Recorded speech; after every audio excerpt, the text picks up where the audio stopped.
Alice's Adventures in Wonderland by Lewis Carroll.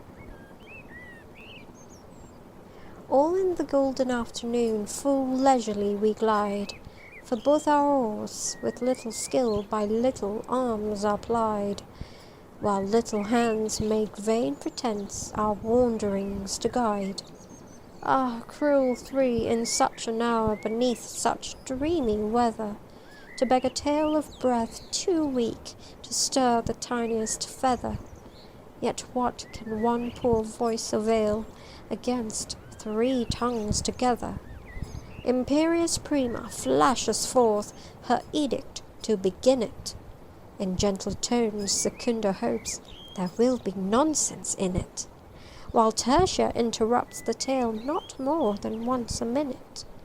Anon to sudden silence won in fancy they pursue the dream child moving through a land of wonders wild and new, in friendly chat with bird or beast, and half believe it true.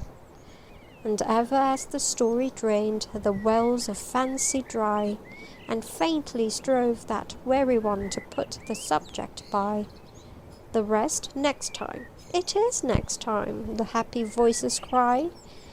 Thus grew the tale of Wonderland, thus slowly one by one its quaint events were hammered out, and now the tale is done, and home we steer a merry crew beneath the setting sun. Alice a childish story take, and with a gentle hand lay it where childhood's dreams are twined in memory's mystic band, like pilgrim's withered wreath of flowers plucked in a far-off land. Chapter 1. Down the Rabbit Hole. Alice was beginning to get very tired of sitting by her sister on the bank, and of having nothing to do. Once or twice she had peeped into the book her sister was reading, but it had no pictures or conversations in it. And what is the use of a book, thought Alice, without pictures or conversations? So she was considering in her own mind, as well as she could, for the hot day made her feel very sleepy and stupid, whether the pleasure of making a daisy chain would be worth the trouble of getting up and picking the daisies, when suddenly a white rabbit with pink eyes ran close by her. There was nothing so very remarkable in that, nor did Alice think it so very much out of the way to hear the rabbit say to itself, oh dear, I shall be too late." When she thought it over afterwards, it occurred to her that she ought to have wondered at this, but at the time it all seemed quite natural. But when the rabbit actually took a watch out of its waistcoat pocket and looked at it, and then hurried on, Alice started to her feet, for it flashed across her mind that she had never before seen a rabbit with either a waistcoat pocket or a watch to take out of it, and burning with curiosity, she ran across the field after it, and was just in time to see it pop down a large rabbit hole under the hedge. In another moment down went Alice after it, never once considering how in the world she was to get out again. The rabbit hole went straight on like a tunnel for some way, and then dipped suddenly down, so suddenly that Alice had not a moment to think about stopping herself before she found herself falling down what seemed to be a very deep well. Either the well was very deep, or she fell very slowly, for she had plenty of time as she went down to look about her, and to wonder what was going to happen next. First she tried to look down and make out what she was coming to, but it was too dark to see anything. Then she looked at the sides of the well, and noticed that they were filled with cupboards and bookshelves. Here and there she saw maps and pictures hung upon pegs. She took down a jar from one of the shelves as she passed it. It was labelled orange marmalade, but to her great disappointment it was empty. She did not like to drop the jar for fear of killing somebody underneath, so she managed to put it into one of the cupboards as she fell past it. Well, thought Alice to herself, after such a fall as this, I shall think nothing of tumbling downstairs. How brave they'll all think me at home. Why, I wouldn't say anything about it even if I fell off the top of the house, which was very likely true. Down, down, down. Would the fall never come to an end? I wonder how many miles I've fallen by this time, she said aloud. I must be getting somewhere near the centre of the earth. Let me see. That would be 4,000 miles down, I think. For you see, Alice had learned several things of this sort in her lessons in the schoolroom, and though this was not a very good opportunity for showing off her knowledge, as there was no one to listen to her, still it was good practice to say it over. Yes, that's about the right distance. But then I wonder what latitude or longitude I've got to. Alice had not the slightest idea what latitude was, or longitude either, but she thought they were nice grand words to say. Presently she began again. I wonder if I shall fall right through the earth. How funny it'll seem to come out among the people that walk with their heads downwards. The antipathies, I think. She was rather glad there was no one listening this time, as it didn't sound at all the right word. But I shall have to ask them what the name of the country is, you know. Please, ma'am, is this New Zealand or Australia? And she tried to curtsy as she spoke. Fancy curtsying as you're falling through the air. Do you think you could manage it? And what an ignorant little girl she'll think of me for asking. No, it'll never do to ask. Perhaps I shall see it written up somewhere. Down, down, down. There was nothing else to do, so Alice soon began talking again. Dinah'll miss me very much tonight, I should think. Dinah was the cat. I hope they'll remember her saucer of milk at tea time. Dinah, my dear, I wish you were down here with me. There are no mice in the air, I'm afraid, but you might catch a bat, and that's very like a mouse, you know. But do cats eat bats, I wonder? And here Alice began to get rather sleepy, and went on saying to herself in a dreamy sort of way, do cats eat bats? Do cats eat bats? And sometimes, do bats eat cats? For you see, as she couldn't answer either question, it didn't much matter which way she put it. She felt that she was dozing off, and had just begun to dream that she was walking hand in hand with Dinah, and was saying to her very earnestly, Now, Dinah, tell me the truth. Did you ever eat a bat? When suddenly, thump, thump, down she came upon a heap of sticks and dry leaves, and the fall was over. Alice was not a bit hurt, and she jumped up onto her feet in a moment. She looked up, but it was all dark overhead.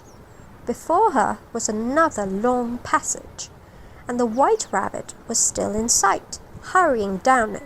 There was not a moment to be lost. Away went Alice like the wind, and was just in time to hear it say, as it turned a corner, Oh, my ears and whiskers, how late it's getting. She was close behind it when she turned the corner, but the rabbit was no longer to be seen. She found herself in a long, low hall, which was lit up by a row of lamps hanging from the roof. There were doors all round the hall, but they were all locked. And when Alice had been all the way down one side and up the other, trying every door, she walked sadly down the middle, wondering how she was ever to get out again. Suddenly she came upon a little three-legged table, all made of solid glass. There was nothing on it but a tiny golden key, and Alice's first idea was that this might belong to one of the doors of the hall. But alas, either the locks were too large, or the key was too small, but at any rate, it would not open any of them.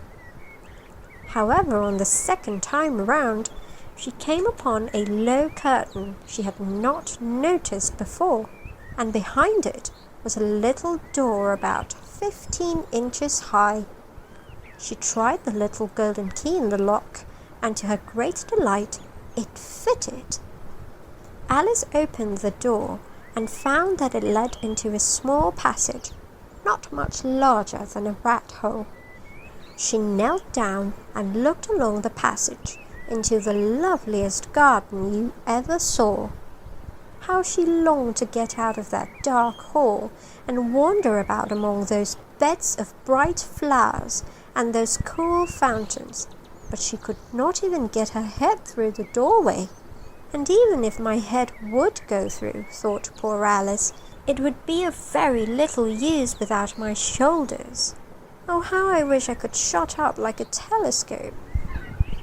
I think I could, if I only knew how to begin, for you see, so many out-of-the-way things had happened lately that Alice had begun to think that very few things indeed were really impossible. There seemed to be no use in waiting by the little door, so she went back to the table, half hoping she might find another key on it, or at any rate a book of rules for shutting people up like telescopes. This time she found a little bottle on it, which certainly was not here before, said Alice, and tied round the neck of the bottle was a paper label with the words "Drink me" beautifully printed on it in large letters. It was very well to say "Drink me," but the wise little Alice was not going to do that in a hurry. "No, I'll look first," she said, "and see whether it's marked poison or not," for she had read several nice little stories about children who had got burned and eaten up by wild bees and other unpleasant things, all because they would not remember the simple rules their friends had taught them, such as that a red-hot poker will burn you if you hold it too long, and that if you cut your finger very deeply with a knife, it usually bleeds. And she had never forgotten that if you drink much from a bottle marked poison, it is almost certain to disagree with you sooner or later. However, this bottle was not marked poison, so Alice ventured to taste it, and finding it very nice, it had in fact a sort of mixed flavour of cherry tart, custard, pineapple, roast turkey, toffee, and hot buttered toast. She very soon finished it off. "What a curious feeling," said Alice. "I must be shutting up like a telescope." And so it was indeed. She was now only 10 inches high, and her face brightened up at the thought that she was now the right size for going through the little door into that lovely garden. First, however, she waited for a few minutes to see if she was going to shrink any further. She felt a little nervous about this, for it might end, you know, said Alice to herself, in my going out altogether like a candle. I wonder what I should be like then. And she tried to fancy what the flame of a candle looks like after the candle is blown out, for she could not remember ever having seen such a thing. After a while, finding that nothing more happened, she decided on going into the garden at once. But alas for poor Alice, when she got to the door she found she had forgotten of the little golden key, and when she went back to the table for it, she found she could not possibly reach it. She could see it quite plainly through the glass, and she tried her best to climb up one of the legs of the table, but it was too slippery. And when she had tired herself out with trying, the poor little thing sat down and cried. "Come, there's no use in crying like that," said Alice to herself rather sharply. I advise you to leave off this minute." She generally gave herself very good advice, though she very seldom followed it, and sometimes she scolded herself so severely as to bring tears into her eyes, and once she remembered trying to box her own ears for having cheated herself in a game of croquet she was playing against herself. For this curious child was very fond of pretending to be two people. "But it's no use now," thought poor Alice, "to pretend to be two people. Why, there's hardly enough of me left to make one respectable person." Soon her eye fell on a little glass box that was lying under the table. She opened it and found in it a very small cake, on which the words "Eat me" were beautifully marked in currants. "Well, I'll eat it," said Alice, "and if it makes me grow larger, I can read the key, and if it makes me grow smaller, I can creep under the door. So either way I'll get into the garden, and I don't care which happens." She ate a little bit and said anxiously to herself, "Which way? Which way?"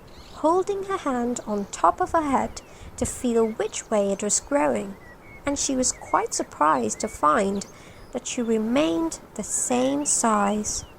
To be sure, this is what generally happens when one eats cake, but Alice had got so much into the way of expecting nothing but out-of-the-way things to happen that it seemed quite dull and stupid for life to go on in the common way. So she set to work and very soon finished off the cake.